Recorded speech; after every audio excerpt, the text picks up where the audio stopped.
Learn the most advanced recruiting techniques. Land the most desirable talent. Launch your company towards massive success. This is the Higher Power Radio Show with Rick Girard. Boom, we're hiring for intellectual value versus spec. Today's show is all about challenging your past behavior. What has worked for you in the past will not work for you in the future, especially true in hiring today. So hire people who think beyond the job and hire the people that you can give them runway to grow.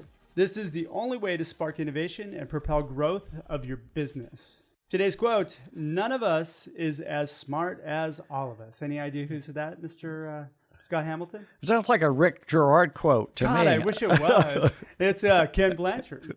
I'm Rick Girard. Welcome to the Higher Power Radio Show. Our mission is to help entrepreneurs and hiring managers avoid costly hiring mistakes. We do this by identifying a specific problem and provide proven solutions to enable your company to win the right hire. We share insights from top-performing rebel entrepreneurs, industry experts, and disruptors like our guest today, Mr. Scott Hamilton. Scott is the president and CEO of Executive Next Practices Institute. So Scott is a well-known thought leader and speaker in the field of next practices improvement, of executive and workforce performance, and for global Fortune 5000 through emerging companies. He's also the managing director of NextWORKS Strategy, a premier provider of strategy development, alignment, innovation, board effectiveness, and executive performance programs to mid-market companies. Both of these entities have been recognized by Forbes and the Orange County Business Journal as leaders in the fields of innovation, ENTrepreneurship, and strategic information. I got that right? ENTrepreneurship? Got it. Which makes Scott the perfect guest for today's topic. Scott, welcome to the Higher Power Radio. Hey, Rick. Great to be here. Great to see you again. Great to have you. Yeah, you're like a three-peat, right? We've had you on. Yeah, that's right. In the past. New studio. Fantastic. We kick off with a new year Awesome. with you. Woo! So today we're going to cover a few things. We're going to talk about intellectual value versus skills.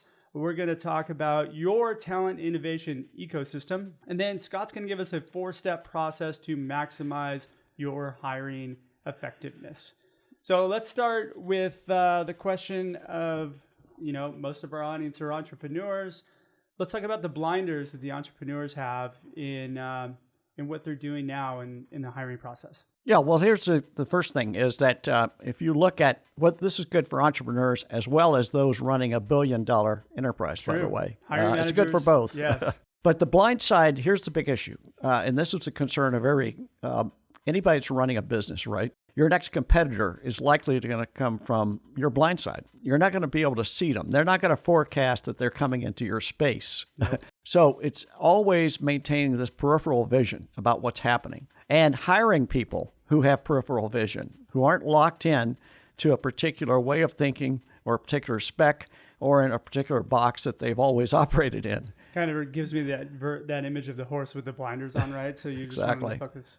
So you want people who look around, who are going to test things. You want people who are going to innovate, right? Yeah, exactly. And it might be somebody outside your domain. That's the other important thing, because you notice across most industry sectors that are being transformed today, that's been triggered by someone that came from outside their industry scope, outside their domain. Most definitely. The cab companies didn't see Uber really coming. The traditional mindset for Yellow Cab, innovation for them would have been to paint their cars black, right? That was thinking through in the box. Let's make a big change this year. That was the change. Yeah. But yeah, it's just exactly that. Not fundamentally rethinking everything you do. So where does past behavior come into play with this? I mean, we're all used to doing things a certain way, and we get in habits. We figure out what kind of works, and we usually stick with it. Why is it important to kind of really evaluate your past behavior? Well, this is the old Jerry Seinfeld riff, right? About we always can't wait to get up. If we're sitting, we can't wait to get up. If we're standing up, we can't wait to sit back down. If we're on a trip, we can't wait to get there. When we get there, we can't wait to get home. So we fall into these habits and behaviors where we want to get to our comfort zone. And our past legacy behaviors has always been that. Standardize, get comfortable, get into a niche, make a nest. Sure. And so we've got to constantly push against that mentality, that mindset. You have to realize, too, that the hiring market, the landscape for talent has changed tremendously. People don't want, or they're not going to put up with what is out there. They don't want the traditional interview process. They get bored of it. They're completely bored of it and they don't get challenged and they tune out. And then it just becomes a transactional process. I can't tell you the amount of frustration out there in the marketplace of people having to endure various types of interviews, which are based in the 90s, many of them in the 80s techniques, right? Yeah. The other 80s, thing, I would say like the 30s. even the 30s, yeah, including the questions you not supposed to ask. Yeah. Here's the other thing, though. The Gallup survey, you probably saw this past week, over 45% of people want meaningful purpose out of their work, a meaningful purpose, and yet we're not fulfilling that, and we're not answering it in the interview process, and we're not delivering it day by day. So that's another big issue. Yeah, and that goes back to your point with the blinders. You have to open your eyes to what the people want around you. We can talk about culture and that all day long. The fact of the matter is that you really, if you want to build a great company, if you want to innovate, you have to make changes. Yeah, and it's a continuous process. Yeah. And by the way, when we talk about innovation, there's a lot of pitfalls there. People, when you say innovation, they think you want to come up with the next Hyperloop or the next SpaceX, right? Often, innovation is incremental, and it takes you on a path to getting your product better. So rather than look at it as one big leap or a breakthrough, look at it as these incremental steps when you look at innovation. All right, so why is it important that people hire people who can think above and beyond just the scope of their role? Well, first of all, look at how you are approaching the hire. If you've set up a spec sheet, a job description, you've already lost. Because that's, as soon as you start speccing it out, then you're starting to exclude potential people who can fill that role, who can think broader. So leave yourself enough room there. I'm glad you're saying that, not me, by the way, because I preach this all the time. Well, it's basically, we have books and books of job descriptions and specs, and often we do the interviews based on the specs. Yeah. As opposed to looking at those that can think and think creatively, make correct judgments, make correct decisions, think broader. That's the kind of skill sets we're looking for. Yeah, I mean, if you look to some of the great leaders, you look at Steve Jobs, he used to say, we hire great people to tell us what to do, not so we can tell them what to do, right? Just things like that. I mean, give people room for growth. Yeah, and remember that the greatest ideas are coming in those small spaces, big and small spaces in the work day where people aren't so focused on delivering, on doing. It's in those spaces where they can think that we're really making some improvement. And yet we often don't allow them time to think. Yeah, most definitely. Well, I'm going to add my 2 cents on the job description. If you think about what you want the person to accomplish and put that into a job description and maybe set performance standards, I talk about this all the time, 90 days, 1 year, 3 years, you're giving somebody a growth path, it's far more attractive and it's going to attract great people as opposed to people that are just looking for a job. Yeah. And look, there's nothing wrong with people that are looking for a job because, we've all been there. But if you want to grow and innovate your company, you need to hire the best person for that role. And it may be somebody who's looking for a job, but then again, it might not be. Yeah.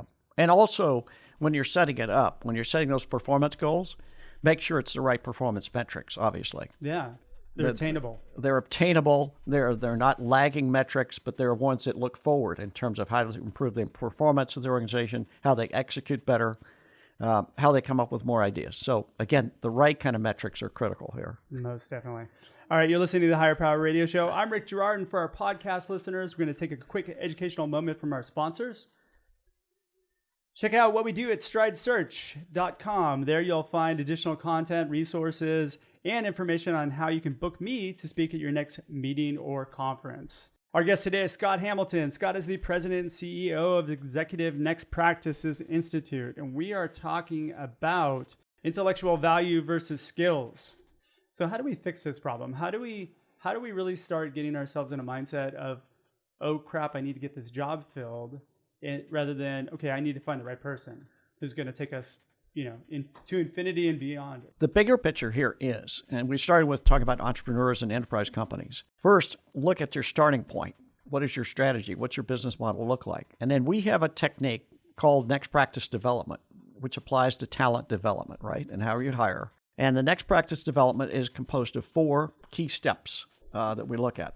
So at the top level, the 4 big ones are what you create, what you eliminate, what your strategy is, and then how you go about influencing, creating the right kind of culture, right? So we'll take them step by step. We actually start with the elimination piece. So if you're looking at let's say it's either a hiring process, talent management strategy, even your overall strategy, day-to-day work. What can you stop doing right now? Just eliminate. Legacy behaviors, policy, practices. What can you just stop doing literally overnight that won't impact it? Bad interviews is always a good one. Bad interviews is a good one. Yeah.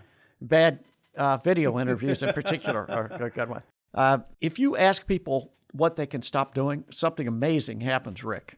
The energy level goes up, the stress goes down because people are taking things off their plate, bottom line. No more TPS reports, no more... Why are we doing it? Exit interviews, why are we doing them? It's too late, by the way, when you do an exit interview. Yeah. Well, no, actually, exit interviews have a purpose, I think. I think they're grounded in a purpose of being able to, if you can gather the intel from the person, if they're really open and honest. I mean, that's feedback that you normally don't get. But I think it's important to exit people. Well, I'll throw it to you this way. Okay, the Tom Cruise movie, Minority Report. So, Tom Cruise so exit interviews is, again, think about Minority Report. We want to get that detail before they leave, right? Yes. So come up with the pre-exit interview, if you will. Call it whatever you want to, that. but get to those issues before it happens. Then it becomes a non-issue. Then it's a non-issue, right? So we got back to what you can eliminate. Just things that are on reports, documents, documentation that are not essential that we can take off, or we can digitize, or we can outsource, but stop doing it within the organization. So free those things up. By the way, we just did this with a couple of organizations, notably the city of Irvine, with their HR team. And they came up with several hundred things they could eliminate in a span of about 45 minutes. Because once you ask people what is no longer relevant, it's amazing what comes out. But also, people haven't often been asked in years about what they can stop doing. All right, so you're really questioning what you've done in the past. You're looking at whether or not those things are actually, productive to the business, so they're going to help innovate or move the business forward, and then you're eliminating those things. Yeah, if it doesn't contribute directly to the value of your direction, value proposition, or your strategic direction, then why are you doing it at the end of the day? If it's not providing value to employees, stakeholders, community, sustainability, if it doesn't have some value to your overall objectives, then why are you doing it? Okay, so you mentioned video interviews, right? So that's kind of a big thing. Are you talking about like the one-way video interviews or actually a video conversation? Because I would agree with you, like the one-way video interviews, I think are completely a waste of time in the interview process. It doesn't give you a true picture of who a person is. Yeah. Well, hopefully you're doing video interviews this way, that the candidate has already gone through a series of videos to know what you're all about in terms of what your culture is, what you stand for, what your purpose is. So they have some context. Secondly, to your point, it's a two-way video conversation. And secondly, that video interviewer, this happens all the time. If you're on camera, the video interview has their questions up in front of them, and they're looking at the sheet. They never once look at the interview subject. I see that all the time. It just happened this week. I sat in and audited one. And the interviewer was not paying attention to what the interviewee was doing. Just taking notes. This is fundamental. Got it. Yeah. All right. So what would be the one thing that they should eliminate from a hiring process? First of all, question yourself. If you get into this rotation where you're having the candidates exposed to 5, 6, a dozen, 20 interviews up front, there's a point where that's not doing you any good in terms of time, in terms of value or quality of the diligence, and it's certainly not helping the candidate coming in. It's sending a wrong message. Any more than 1 to maybe max 2 on-site interviews is a complete waste of time. If you can't make a decision, then you really need to reevaluate the questions you're asking and gather the evidence you need to make a decision. Because I've come across this like you. Too many times you get out of conversation with somebody, I'm just not sure about that person. Then you didn't ask the right questions. So, so now once we've kind of eliminated some things, what do we do next? Then we start to look at what we can create. Okay. Again, in a frame of reference about what our value proposition is, at the end of the day, what we want in this case, our talent development or talent management system to look like. That's our objective. And then start to look at what we can create that will make it more effective to get to that point. What kind of systems, processes, streamlined ways of getting to candidates we can look at that are new, fundamentally new. And you don't have to create the wheel. You can just take somebody else's existing process or better it, right? Or just, are you talking about tweaking what you have and making it better, or what? It's both tweaking it, taking what others are doing well, but also applying it to your business model, because yours is not like anybody else's. And then secondly, you may find new different ways of doing it. And that's what you want to open it up to your entire team. So if you've got an 8-person talent team, opening it up to the entire team to really look strategically at how you can improve it. Again, I want to emphasize, these could be small steps, incremental steps, but some may lead into a breakthrough for you. Okay. So what would be a good thing to create for a hiring process? I mean, maybe a best practice. I know I'm putting you on the spot here, but based on kind of some of the clients that you had and some of the work, like what would be something that would be innovative? I mean, I think of maybe I talk about the Amazon interview process, which is, they do 90% of their decision is made based on whether or not somebody fits the cultural values of the organization. And the questions are asked deliberately to bring those up, to gain evidence of whether or not. So like, I'm a big proponent of behavioral interviewing, right? I don't think most people do that. I think a lot of people they get into what they're comfortable with. It's really no different than maybe if you went to an interview at McDonald's. Can you work this week? When can you start? How much money does it make? Okay, thanks, bye. It doesn't even matter what the person does. So we talk about something that's innovative in a work environment. So we're changing the nature of the interview question. So it's behavioral, but also we're trying to get to how much creativity do they have? How much accurate judgment do they have? How do they make decisions? As opposed to what they've done in the past. We certainly want to get to past behaviors, but also we want to look at how much they're going to contribute new ideas to us going forward in the future. So how it relates to the business moving forward. Yeah. And then the other innovation we've seen, and you've seen this too, is, again, the outbound video recruiting, so that candidate gets a really true sense of what it's like to work for your organization. So they're hearing from people within your organization. They're seeing the work environment. You're even trying to convey to them some of the more covert aspects of your workplace. I think those are great. Those are great marketing pieces. I will say, though, that a lot of times it's not really true to the culture. I would say don't lie about what your culture is. Because I've seen so many videos where you go in, it's like everybody, everybody's happy. You walk in there, it's just this somber mood, and you're like, God, I'm sad I'm in here. Yeah, if you get one of these disconnects that on Glassdoor it turns up something else as opposed to what you're actually seeing, But I'm talking a sincere, authentic view of what your organization's all about. What your organization is. I mean, the fact is, if I say this sometimes, like if you got an organization and you're a bunch of jerks and you all backstab each other and you thrive in that environment, then just promote to those type of people who do well there. Yeah. Don't try and portray that you're some utopian environment that everybody loves working at. You come here, you're going to get crushed. There's nothing wrong with saying that. Yeah, there's something else you brought up too, and this has to do with people already on board with you, particularly in an entrepreneurial environment. Realize that if you go through the maturity curve as you're starting a company, some of the people that started with you are no longer going to be a fit. And you've seen that as even the big players, Facebook, Amazon, as they grew over the years, you see players that started with them that exited fairly early on, over and over. So it's that constant evaluation. Are people contributing? Are they going to help you grow, reach the kind of maturity you want to get to? Got it. Okay. Next piece after create. The other piece is that we want to look strategically at the business from a couple of standpoints. One is, have we set an environment where everybody has the shared purpose, right? Shared vision, but they also understand what our overall strategy is in the going to market. That goes across the entire talent spectrum. No matter what role they're doing, they can speak to your strategy just as well as your CEO can. That's absolutely essential in today's market. That's communication too. It's huge communication. Yeah. Bought into that. And it's all about alignment, internal alignment across the organization. Yeah. So in the years past, we still do this. We use something called an immerse map, which is a business visual, which allows people to actually see the strategy the same way the executive team does, and then get involved with that strategy in terms of looking at what potential markets are there, what the customers are saying, what internal operations can be innovated. So literally, we've created these business visuals for years. One of the largest privately held companies in Orange County just went through this process to introduce their performance management system. But first, they had to get people on the same page about where the business was going before they introduced the new performance management system. Sure. It sounds obvious, but people don't do it. Yeah, communication from the top is always, it's always kind of fuzzy. It's absolutely essential. Not always. A lot of times it's fuzzy. This is from our own data.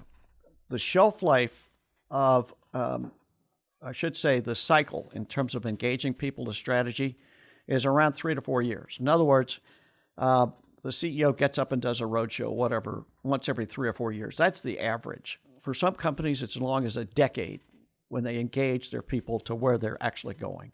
Some companies are better. When you're in a startup, it's easier because you're a small team, right? Mm-hmm. You can talk real time.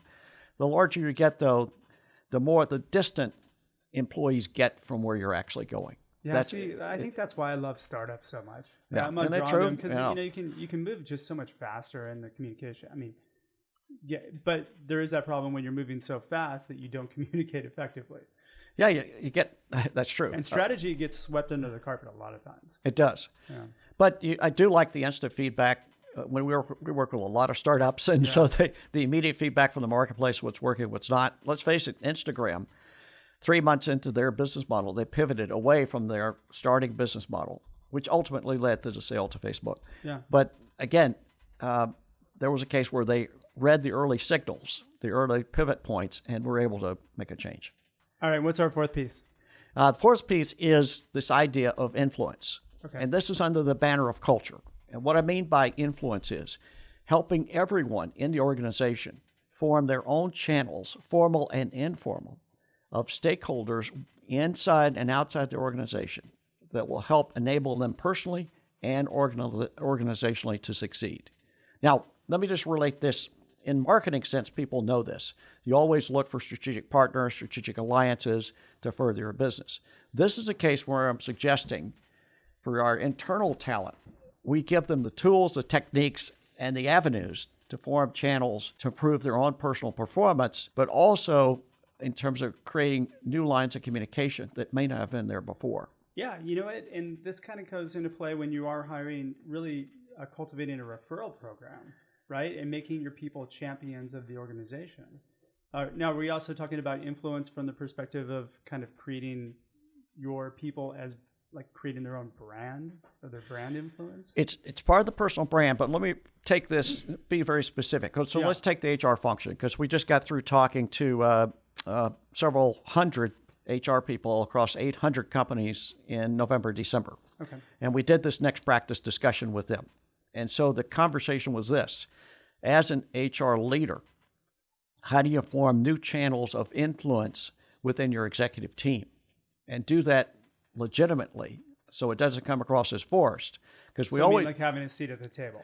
Yeah, it's even beyond that now, because we've talked about being a strategic partner for years. Correct.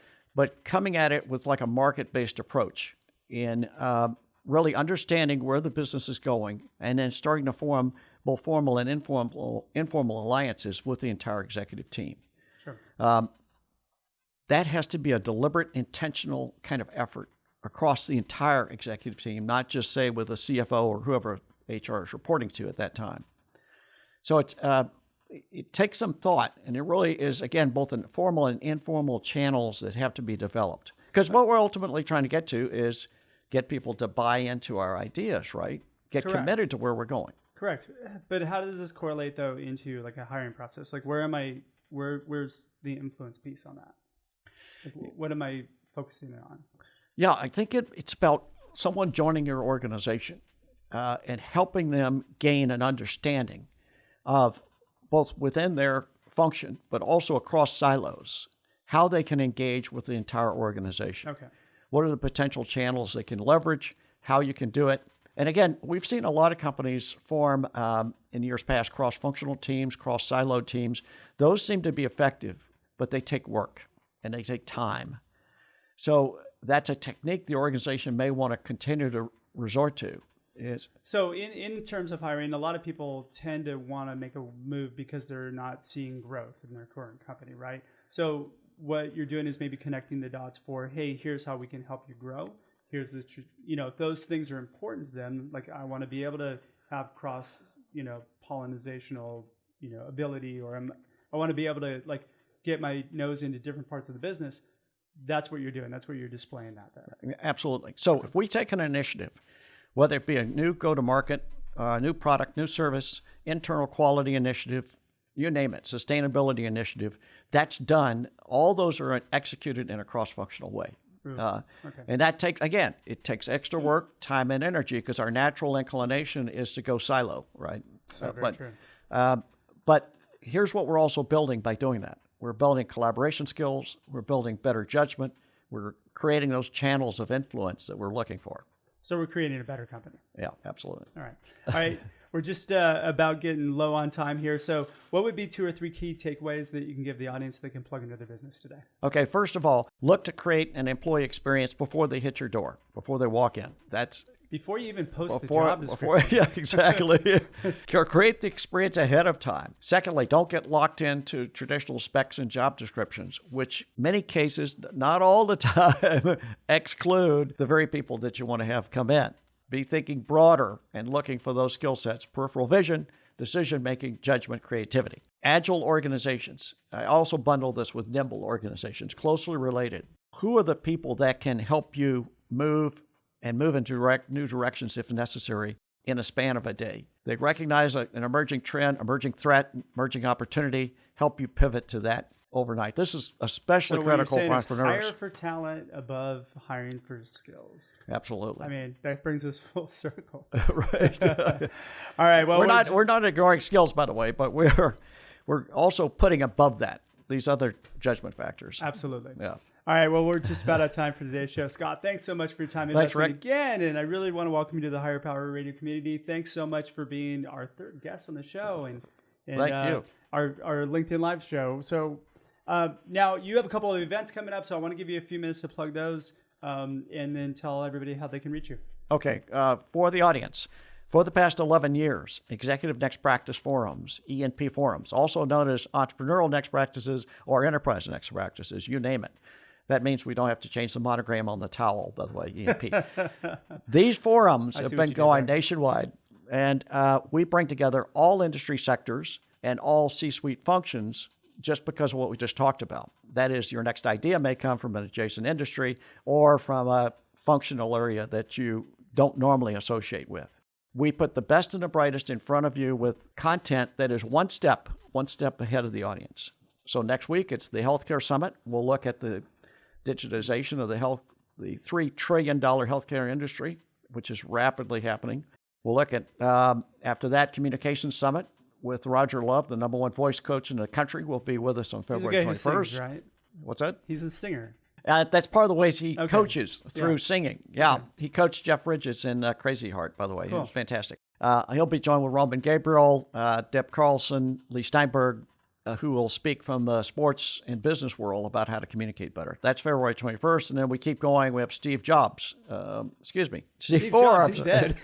Thanks. Steve Forbes will kill me on that one. Steve Forbes will be joining us on April 24th, along with his team, to look at stakeholder leadership. In other words, a whole new leadership model. Gotcha. So we invite your listeners to please join us at those. And they can all find you at, what's your URL? Easy one, enpinstitute.com. Just Google ENP or Executive Next Practices. Now, It'll take it right to us. I would have thought it was super amazing if you could bring Steve Jobs back from the dead and get him on one of your things. Well, actually, we do have the hologram coming, so we'll just put him up. That'd be kind of fun. All right, I want to thank our listening audience for tuning in to this week's episode of Higher Power. Quick thanks to our team, our engineer Decker, our producers Andrea Ballin, Shanti Ryle, and Ayla Gerard. If you're listening to the podcast, please subscribe, review, and share. We love your feedback after all the shows about you. You can join the Higher Power Radio community at Higher, that's H-I-R-E, Power, P-O-W-E-R, radio, R-A-D-I-O.com. You can reach me at rick@stridesearch.com. Tune in next week. Our guest is going to be Kelly Robinson. Kelly is the CEO of Red Dot Media. I'm your host, Rick Girard, and you have been listening to the Higher Power Radio Show. Aloha. Thank you for listening to Higher Power Radio. Catch our LinkedIn Live show every Tuesday at noon, or download the podcast on iHeartRadio, iTunes, YouTube, or your favorite podcast platform. We appreciate you joining us on Higher Power Radio with your guide to recruitment success, Rick Girard.